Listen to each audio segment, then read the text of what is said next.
Paduka kados menapa pengaosane kita tasih terus melampah senajan bergantian.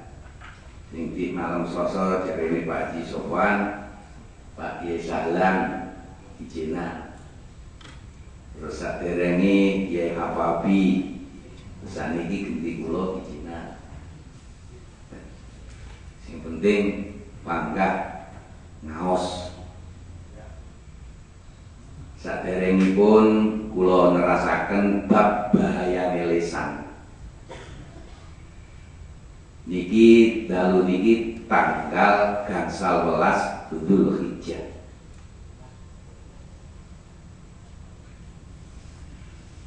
Wonten ing wulan Dzulhijjah, terutama tanggal 10 wulan Dzulhijjah, menika merupakan tonggak sejarah bagi kaum muslimin keranten wujudipun dua sosok insan ingkang memiliki kekuatan iman ingkang luar biasa, ketabahan ingkang luar biasa, sekaligus ujian ingkang sangat berat. Inggih menika Nabiullah Ibrahim kali Nabiullah Ismail alaihissalam, ditambah kalian seorang perempuan sing tangguh inggih menika Siti Hajar. Nabiullah Ibrahim niku ternyata saking kelahiran Irak. Lek biyen jenenge jarine Babilonia apa-apa ngoten. Selajeng nalika niku Nabiullah Ibrahim sasampunipun dewasa, lajeng menikah kalian namine Dewi Sarah. Terus akhirnya sakwise berdiam di Babilonia utawa Irak, lajeng Nabiullah Ibrahim hijrah datang Syria utawa Syam utawa sakniki nggih Suriah niki. Sareng kalih istrine namine Dewi Sarah. Terus wonten ing Syria niku dipimpin oleh seorang raja sing greget nih. Nalika Nabi Ibrahim dugi wonten ing Syria, dikhabari kalih prajurit-prajurit kerajaan, lah enten pemuda namanya Ibrahim datang ngriki saking Irak, mbekta tiang wadon ingkang cantik, ingkang ayu. Terus akhirnya raja diomongi ngono, diaturi kaya ngono kuwi, terus Nabi Ibrahim dipakai sak istrine Dewi Sarah. Terus ditakoni bareng saka nggone kerajaan karo rajane ditemoni, ditakoni, kok cepet Pak? Iya, iki cerita. Mosok gak ngenteni cerita kok. Ditakoni Nabi Ibrahim, "Apa jenengmu?" Gamane Ibrahim. Lagi sapa? Rayi kula. Jadi gak ngomong istri. Rayi. Gak diomongin lagi istri. Terus Dewi Sarah pikir-pikir lho, piye to Kang Mas Ibrahim iki kok ngomong aku adike, padahal aku istri ini. Wah, iki mesine Kang Mas Ibrahim iki duweni maksud tertentu. Tenang, tibane barang wis ngomong ngono, rajane merintah Nabi Ibrahim dikon ninggal. Saat di Siti Sarah ini kon ninggal. wis saiki awakmu nyango tempatmu, kamane nyango omahmu wis mulya, atimu benek kene ae. Soale rajane iki yo deket nih. Seneng wedoan. Wis, bareng ditinggal karo Nabi Ibrahim, Siti Sarah niki dicedeki, didemak-demek. Dingenekne. Pak Raja, enten napa jenengan ngeten? Terus lek panjenengan badhe ngersakne kula. Dimana kejan karo Siti Sarah. Kula nyuwun izin liyin, kula tak wudu, tak salat. Akhirnya dipersilahkan. Siti Sarah wudu, baru itu terus sholat.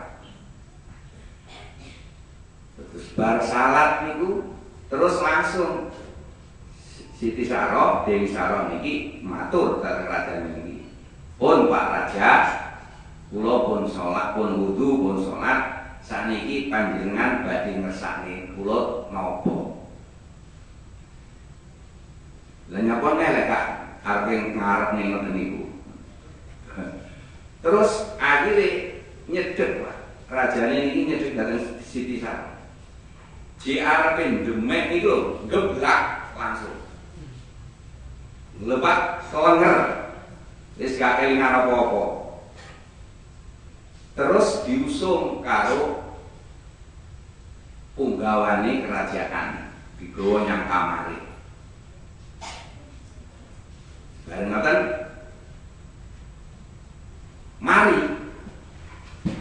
mari iki kelingan ayune Siti Sarah. Balik nek metu iki dipethukne nek nyang Dewi Sarah. Karepe badhe ngejak ngono kuwi. Terus Siti Sarah tetep ngeten jawabe. Lha lek panjenengan ngersakne kula njuk izin dhisik. Kula tak wudu tak salat kados sing wingi. Ngono nek. Wudu salat, bar wudu salat monggo dipersilakan. Aku yang maju yo belak nek. Sampai ngoten niku ping 3. Gak iso wis. Terus jarene ngomongnya kerajaan yang anak buah. Jarene iku duduk menungso kuwi. Wis setan iki. Jadi Siti Sarah dianggap setan. Soale iki padahal sing setan iki dhewe ya. Tapi karena gak iso gak keturutan karepe, anggere arep nyedek geblak, gak kalingan, dianggap setan. Padahal sing jane sing setan iki dhewe. Terus akhirnya di Siti Sarah diwangsulaken dhateng Nabiullah Ibrahim. Diwangsulaken dhateng Nabiullah Ibrahim. Lajeng kalih Nabi Ibrahim Siti Sarah diwangsulaken dhateng Nabi Ibrahim, terus karena Nabi Ibrahim terus berarti dijak pindah. Soalnya kaya ngono kuwi kerak anu ngrasane niku. Dijak pindah. Terus nalika pamit pindah iki dibane yo enek apike. Sinten niku raja niku. Terus Nabi Ibrahim pamitan iku lajeng diparingi pembantu. Ya wis, Ibrahim soale apa iku adikmu Sarah arep tak jak ngene-ngene kuwi aku gak iso terus gak pegel karo aku. Wis sebagai rasa terima kasihku lek awakmu arep pindah saka Syria, awakmu tak wenehi pembantu sitok jenenge Hajar. Nah lek kuwi Cik Hajar kira-kira Cik umur 10 apa pira ngono dadi Cik cilik ya. Terus akhirnya diparingi niku pembantu jenenge Hajar niku diterima. Terus Nabi Ibrahim pindah saking Syria menuju Mekah. Wes, barang pun dugi Mekah, muda tua, muda tuwek, kok terus Siti Hajar muda gede, muda ketinggal ayune ngoten. Terus Siti Saroh niku matur teng Nabi Ibrahim. Cara bahasane wong Kediri ngono ya Kang Mas. Kita niki pun sepah, tapi dereng diparingi putra. Terus lajeng mangke lek ngantos mboten duwe putra, mangke sinten sing badhe neruske perjuangane panjenengan. Menawi panjenengan kersa Hajar niki mawon panjenengan nikahi. Wah. Wong lanang diomongi ngono. Piye kira-kira? Tapi ya Nabi Ibrahim nyapa to, Dik? Ngejar kanane.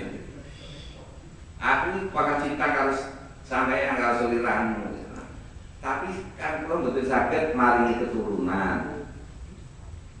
Mila supaya mangke panjenengan sebatas saged pikantuk keturunan ben enten sing neruske perjuangane panjenengan, kula ikhlas lek Hajar menika panjenengan nikahi. Wah, wis dingono niki langsung wis carane wis ane cara saiki ngono kok jane istilahnya kan niku anjing digitik ngoten niku. Digitik. Terus akhirnya ya wis Dik, gampang. Terus dinikah. Siti Hajar niki. Ternyata bener ora let suwe badhe dinikah niki akhirnya Siti Hajar hamil. Siti Hajar hamil. Wis hamil gede terus akhirnya ngelahirake ya kuwi Nabi Ismail. Nalika Siti Hajar pun hamil tuwa badhe nglahirake, dilalah Siti Saroh itu paling hamil.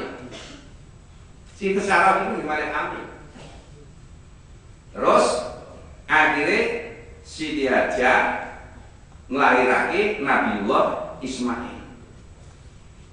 Terus ora let suwe disusul krana Siti Saroh niku ya hamil, akhirnya ngelahirake Nabi Yakub.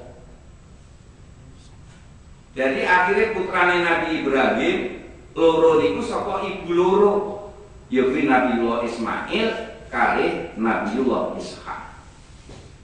Lah nalika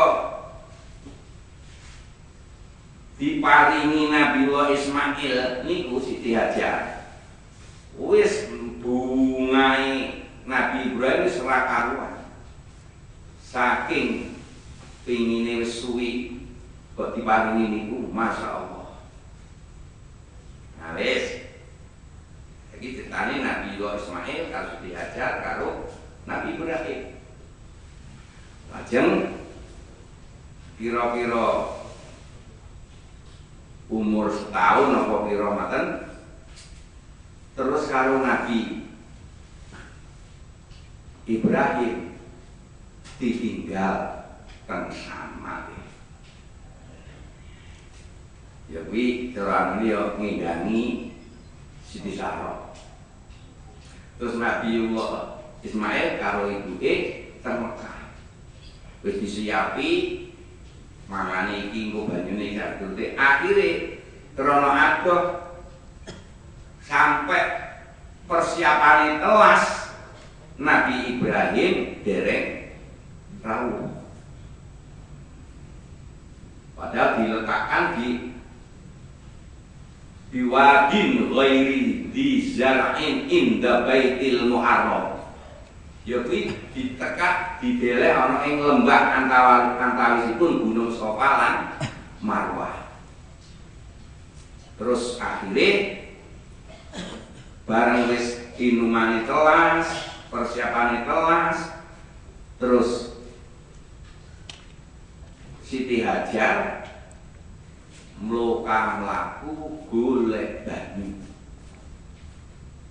Terus yang akhirnya saat ini jadi syariate haji, uang haji itu kudu sa'i antara Safa lan Marwah. Lajeng sabadane golek rono-rono kae nek akhirnya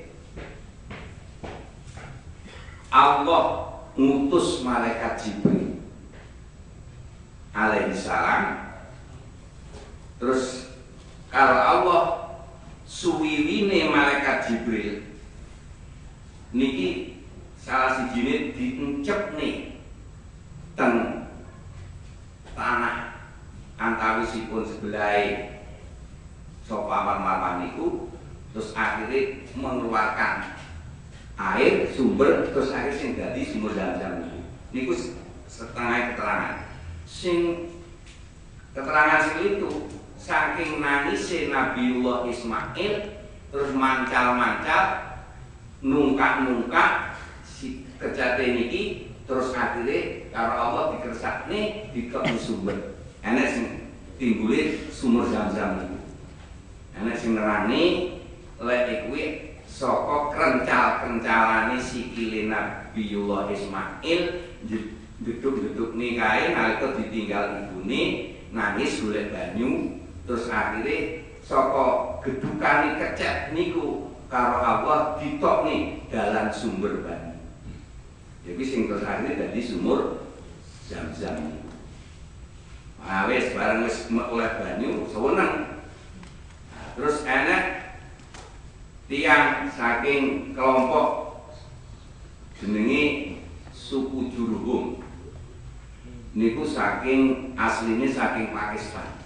Niku biasa melono sak keluargane ronarno ndi nek nggon sing enek banyune minggu terus mandek. Akhire tiang Jurhum niku nyumrapi lek hayawan kaya manuk kaya anu niku kok sing sliwet niku biasane tandha eneke banyu. Lah pas nek dhuwure sumur niku sing saiki dadi sumur Zam-Zam niki, watah manuk saiki suku Jurhum niku mlebet teng mriku. Tibane tenan enek banyu. Terus saking njaluk izin kalian Siti Sarah pengin melok manggon ning kono. Siti Hajar melok manggon ning kono krana nek kono enek banyu. Siti Hajar otomatis seneng, malah enek kancane ngopeni Nabiullah Ismail sampai gede. Nah, barang wis gede wis kena dijak rembakan wis nyenengi, terus Nabiullah Ibrahim baru rawuh, terus dijak berjalan-jalan kalian Nabi Ibrahim, Siti Hajar kalian putrane Siti Nabi Ismail dijak melaku-laku sampai teko Mina. Pun maten wis saking senengi pokoke pik jan napa menika Nabi Ismail iki wis open tenan. Terus rasa mahabbah cintane Nabiullah Ibrahim datang Ismail iki luar biasa. Terus dia melaku-laku sampai Mina, terus badhe wangsul datang Mekah. Badhe wangsul datang Mekah lewat Mas'alil Haram sing sakniki jenenge Musdalifah. Bar Mina lewat Musdalifah badhe wangsul teng Mekah. Krana saya kesel lajeng dijak istirahat teng Musdalifah niku. Nabi Ibrahim, Ismail kalian Siti Hajar istirahat teng Musdalifah. Pas tanggal 8 Dzulhijjah. Lah nalika istirahat teng Musdalifah niki Nabiullah Ibrahim saking kesele akhire keturun. Krana Nabi Ibrahim keturun, akhire Siti Hajar kalian Nabi karo putrane Ismail niki ya turu. Lho, nalika pas sare niki lho. Allah maringi wahyu dateng Nabiullah Ibrahim alaihissalam supaya ngurbanke putrane Nabi Ismail tanggal 8 niku. Begitu napa menika ngipi tangi langsung putrane ibune digugat, didhawuhi, lek aku iku mau oleh wahyu melalui Ipen sing isine wahyu, aku diperintah karo Allah kon nyembelih selirane, ya kuwi Nabiullah Ismail. Siti Hajar didhawuhi, Nabi Ismail ya didhawuhi. Terus nalika niku beliau berdua pikir-pikir, angan-angan, lho, lek pancen wahyu kok kon nyembelih anak. Iki ngurus sajane wahyu tenan saka pangeran apa saka dene setan. Dadi tasih ragu-ragu. Mulane tanggal 8 wulan Dzulhijjah niki diarani tarwiyah, tarawah. Napa niku tasih ragu-ragune Nabi Ibrahim, Nabi Ismail, Siti Hajar, wahyu iku bener saka Allah apa saka dene setan. Wis. Akhire lah kok istirahat niku sampai tanggal 9. Malam 9 Nabiullah Ibrahim sare ngipineh persis kaya ipene tanggal 8. Bareng ipen kedua niki disampaikan datang Nabi Ismail, datang istrinya Siti Hajar. Akhirnya beliau-beliau itu mantep arrofa annahu minallah. Berarti senajan iki melalui ipen iki wahyu bener saka Allah Subhanahu wa taala. Mula tanggal 9 wulan Dzulhijjah diarani dina Arafah. Dina weruhe mantepe Nabi Ibrahim nerima wahyu saka Allah untuk ngorbanake putrane. Bareng wis mantep lek kuwi bener-bener saka Allah, akhire Nabiullah Ibrahim alaihissalam dawuh waqala, dawuh nyanggone Nabi Ismail alaihissalam, ya bunayya inni ara fil manami anni adzbahuka fanzur madza tara. Ger saiki piye cara pendapatmu masalah ipen iki? Langsung kalian Nabi Ismail dijawab, qala ya abatif alma tu'mar satajiduni insyaallahu minas shabirin. Romo, monggo panjenengan laksanaken napa ingkang dipun perintahaken dening Allah Subhanahu wa taala. Insyaallah kang putra badhe nemoni golonganipun wong sing tabah lan sabar. Wis niki mula sawise Nabi Ibrahim menyampaikan, terus Nabi Ismail menerima,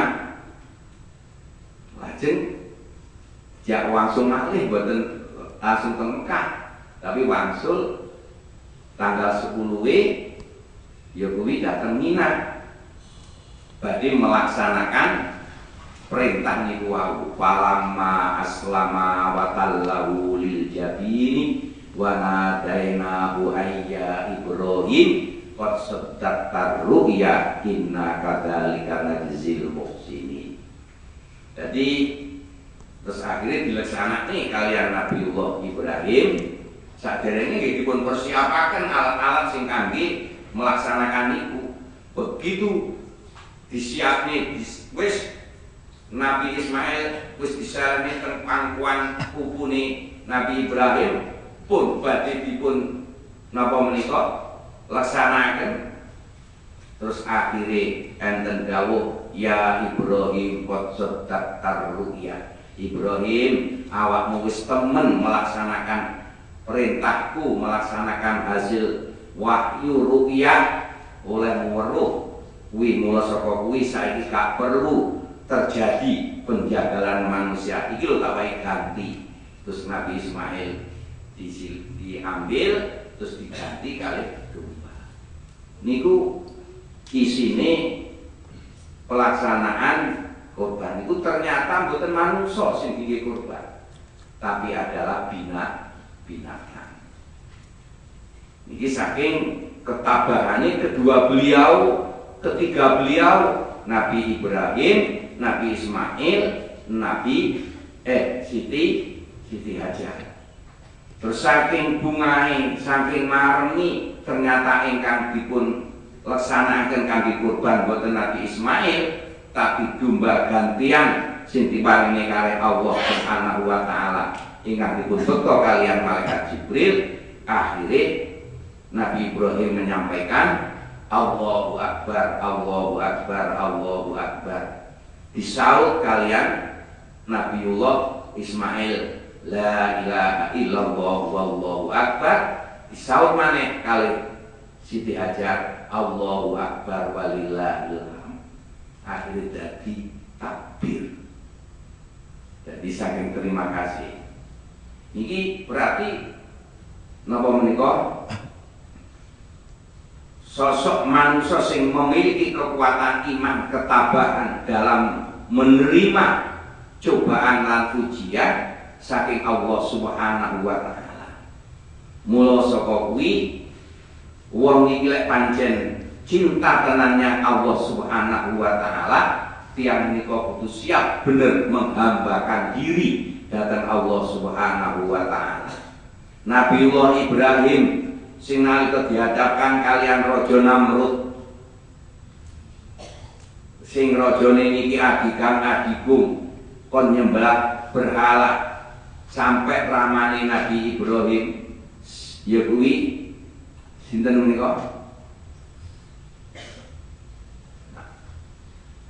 Asmane ramane Nabi Ibrahim itu sinten? Ate Azar nggih. Wate Azar niki malah dadi tukang gawe patung sing dadi sesembahane wong pada waktu itu. Tapi Nabiullah Ibrahim gak kepencut, gak gelem, malah patung-patung iki dirusaki sing nang gudang-gudang iki sing. Soale pikirane Nabi Ibrahim, lah iya to wong iki patung iki gayane manungsa, dimplok-mplok dianu kok dadi wujud gambar kaya manungsa kok disembah. Iku wis gak temu akal cara Nabi Ibrahim. Mulane terus direncek. Terus akhirnya Nabi Ibrahim kena sanksi dibakar niku. Nah, terus nalika dibakar di tengah-tengah api, ternyata Nabi Ibrahim ini di tengah-tengah api ini gak tanggung-tanggung Pak, 41 dino. Di tengah-tengah lautan api sing muncelak. Tapi begitu 41 dino metu jek mepet. Iki sebabnya apa? Sebab panjenengane selalu berdoa yang Allah, mendekatkan diri yang Allah, nyuwun supaya api niki ora iso bakar dateng Nabiullah Ibrahim. Ternyata penyuwunan Nabi Ibrahim dikabulkan, langsung Allah dawuh, kul ya naruhuni bardaw wa salaman ala Ibrahim. Jadi sebab kehambaane Nabi Ibrahim, keyakinane Nabi Ibrahim untuk mendekatkan diri kepada Allah Subhanahu wa taala, akhirnya geni sing biasa panas dadi adem. Mula saka pelajaran iki, wong iki lek kepengin ora dibakar karo neraka, ya nyedekah nyang Allah Subhanahu wa taala. Laksanakanlah kehambaanmu ikunya terhadap Allah Subhanahu wa taala. Lek itu dia kepengin besok ora dibakar karo. Bab Nabi Ibrahim dibakar di tengah-tengah lautan, ngantek rajane kuwi arep nglebokne Nabi Ibrahim kuwi gak wani lho nyedek. Saking panase benine. Iku cek nyedek tok ae. Terus akhirnya Nabi Ibrahim dibandul. oleh nyeblokne nyang lautan api niku dibandul. Cara wong saiki ngono golekne print dawa kok ditarik karo gadung kok diculne. Mencelat ngoten nika. Saking panase. Tapi buah saka keyakinan, kecedekane, keparekane dhateng Allah Subhanahu wa taala, Nabi Ibrahim mboten napa-napa. Geni kangge wong liya panas, tapi kangge Nabiullah Ibrahim adem lir kadya salju. Lah niku menehi pelajaran. Lek awake dhewe niki kepengin besok gak dibakar karo api neraka, yo sing tenanan oleh ibadah mendekatkan diri datang Allah Subhanahu wa taala. Lah supaya awake dhewe iso ibadah sing kaya ngono kuwi, terus iso meningkatkan kualitas iman kita, iso ningkatke ibadah kita, niki mboten iso lepas saka dene ilmu. Jadi kados dawuhipun Rasulullah sallallahu alaihi wasallam, al-ilmu hayatul Islam wa imadul iman. Ilmu iku minangka dadi kehidupane, kesuburane Islam lan dadi kekuatane iman. Dadi lek wong niku kepengin iso ngeparek nyang Allah Subhanahu wa taala lan akhire iso diparingi slamet saka ancaman neraka, wong kuwi kudu mendekatkan dirinya Allah ingkang dipun sertai kalian ilmu ingkang sakmestine. Tegese semua apa yang kita lakukan niku kita dasari kalian iman lan ilmu. Insyaallah lek iso kaya ngono awake dhewe insyaallah bakal slamet saka ancaman nerakane Allah Subhanahu wa taala. Mula Nabi Ibrahim, Nabi Ismail, Siti Hajar niki merupakan sosok sing perlu kita tauladani. Senajan toh secara umum yuk kabeh niku wis diambil kalian Rasulullah sallallahu alaihi wasallam, sehingga kita sakit mengikuti datang Nabi, otomatis kita akan sakit meneladani apa sing pernah dilakukan oleh Nabiullah Ibrahim sebagai seorang ayah, Nabiullah Ismail sebagai seorang anak pemuda, Siti Hajar sebagai seorang wanita. Oh, itu kalau tanggal ini tanggal 10 bulan Dzulhijjah. Semua apa yang jadi lampai beliau itu ternyata jadi syariat haji. Para bapak, para ibu, saka dini pelaksanaan ibadah haji niku sakjane maringi pelajaran dumateng kita. Kaya dini tawaf 7 kali putaran, dimulai saka arah Hijir Ismail 7 putaran, dimulai saka kuwi bar wis 7 putaran otomatis kembali lagi tempat saka dini mulai pertamane niku wau. Niki sajane nggambarke wong kuwi lek urip silakan bertebaran kemana saja, mesti bakal awakmu gelem gak gelem bakal balik nek nyang kersane Allah Subhanahu wa taala. Inna lillahi wa inna ilaihi raji'un. Jadi gambaran-gambaran pelaksanaan ibadah haji niku adalah dadi napa menika? Dadi contoh kehidupan kita.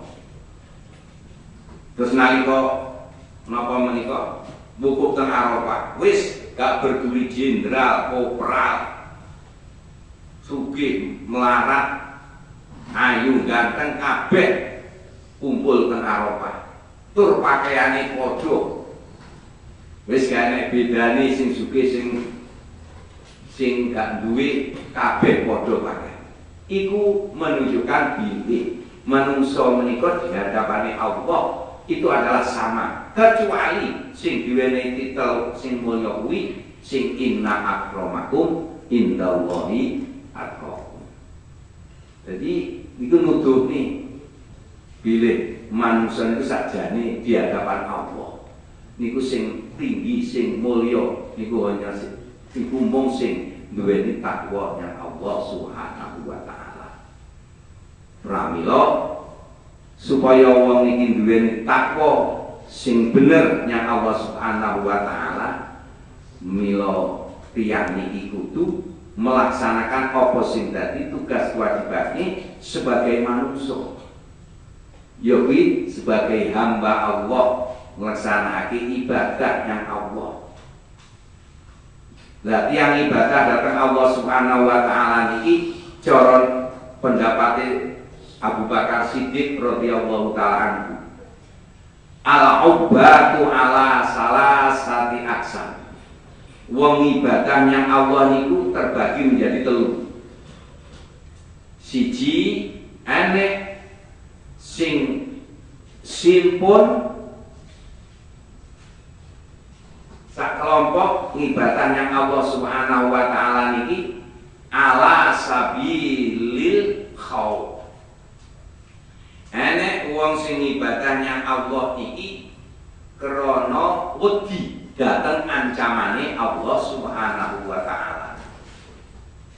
Lah tiyang sing nindakaken ibadah krana wedi nyang Allah krana khauf niki mesti duweni ciri-ciri sifat-sifat tertentu, ya kuwi diantaranya lek wong iku ngibadahnya Allah kok didasari khauf wedi nyang ancamane Allah, wong iku mesti duweni sifat tawadhu, sifat rendah hati.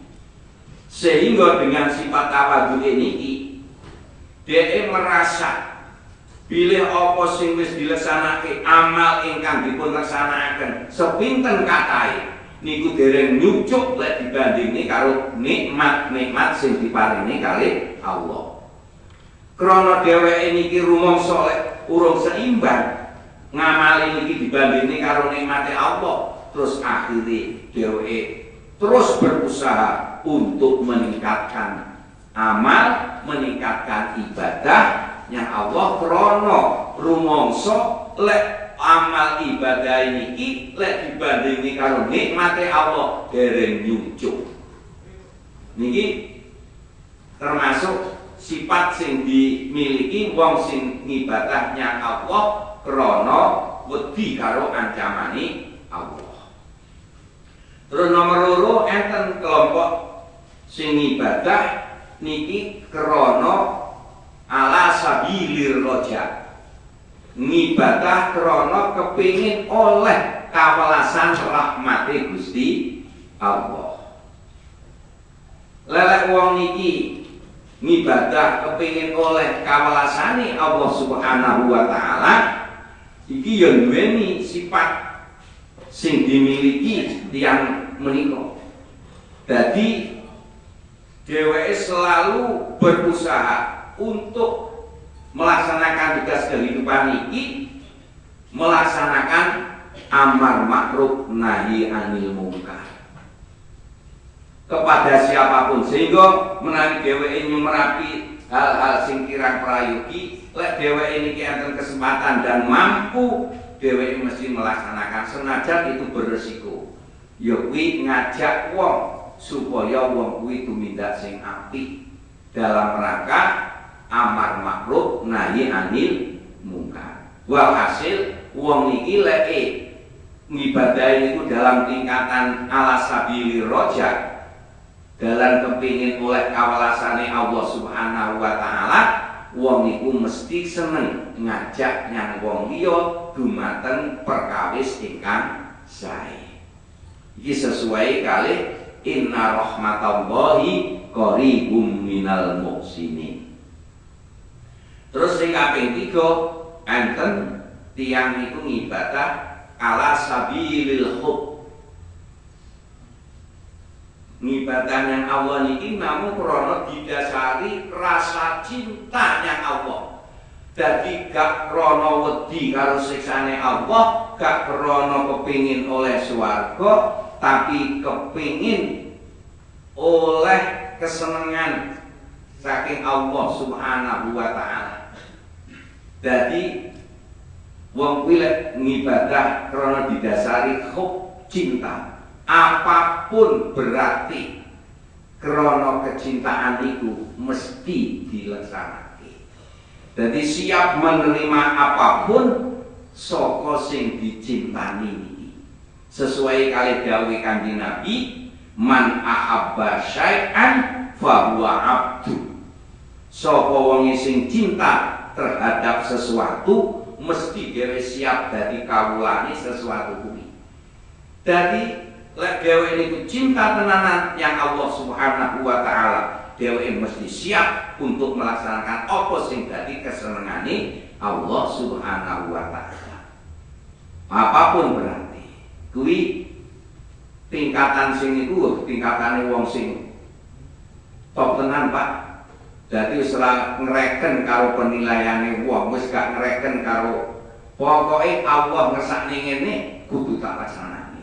Iki didasari jadi tingkatan sing dhuwur awake dhewe iki paling-paling cik sabilil khauf niku mau.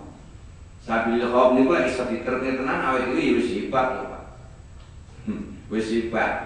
Soale napa? Akhire maling duweni sifat tawadhu, rendah hati, menerima kebenaran dari siapapun dan menghargai serta menghormati kepada sesama. Niki buat saka dene ibadah-ibadah kala wau, termasuk saka dene ibadah ala sabilil khauf. Jadi mula ngibadah kita kuwi enak sing masuk dari salah satu niku wau. Apa cik masuk ala sabilil khauf, monggo. Apa sabilil roja, apa sabilil khauf. Tapi lek sing khauf niki cik kira-kira awake dhewe iki cik pik. Soalnya arti menghadapi ngene iki pikir-pikir kadang-kadang awake dhewe. Wis saiki lek enek ngene iki terus kon nglaksanakne kudu ngene pikir-pikir lha iya, mesti ngono barang. Tapi lek wong sing kau tenan, apa sing dikersakne karo wong ngene, wis langsung dilaksanakan. Apapun resiko dan berarti. Nah, jadi supaya ben iso nglaksanake ibadah niki diperlokne kekuatan iman. Laisane kuwate iman krana entene ilmu. Terus entene ilmu krana eneke ikhtiar usaha tolak. Jadi mulane ngaji niki gak dibatasi karo wektu, tapi batasi kali umur. Jadi minal mahdi ilal lahdi. Pokoke mulai cilik nganti teko game point. Lek urung game aja ngantek duwe niat leren ngaji. Oh. Terus niki tak terus nih bab bahayane lisan.